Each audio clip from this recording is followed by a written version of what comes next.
Systematic withdrawal plan यानी आप regularly जब पैसे विड्रॉ करते हैं अपने म्यूचुअल फंड से तो ये तरीका SWP कहलाता है। और आप यानी म्यूचुअल फंड से पैसे विड्रॉ कर रहे हैं तो आपको इस पर टैक्स भी देना होता है। लेकिन ध्यान रहे, ये टैक्स आपको पूरी रकम पर नहीं देना होगा। जो आपकी इन्वेस्टेड रकम है ना, उस पर कोई टैक्स नहीं लगता है। जो आपकी गेन्स है केवल उस पर टैक्स लगता है। और कैसे लगता है ये भी जान लीजिए।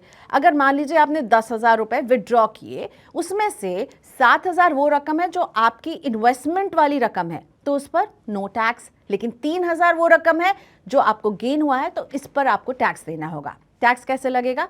वो इक्विटी से जुड़े म्यूचुअल फंड है या डेट से जुड़े हुए म्यूचुअल फंड है, इसके बिना पर, और आपने इसे कितने समय तक होल्ड किया है।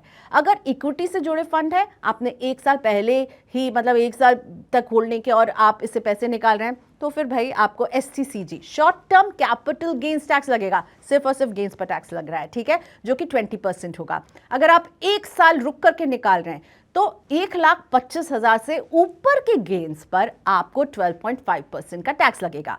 अगर ये एक डेट फंड है जिसे आप पैसे विड्रॉ कर रहे हैं, वहां पर भी सिर्फ और सिर्फ गेन्स पर लगेगा। लेकिन ध्यान रहे, ये जो प्रॉफिट है ये आपकी इनकम में जुड़ेगा और आपके इनकम का जो भी स्लैब रेट होगा टैक्स में, उसके हिसाब से आपको टैक्स देना होगा। लेकिन सबसे काम की बात यह है कि केवल और केवल गेन्स पर, SWP से निकाले गए पैसे के केवल गेन्स वाले हिस्से पर ही टैक्स लगता है और इसीलिए SWP को टैक्स एफिशिएंट कहा जाता है।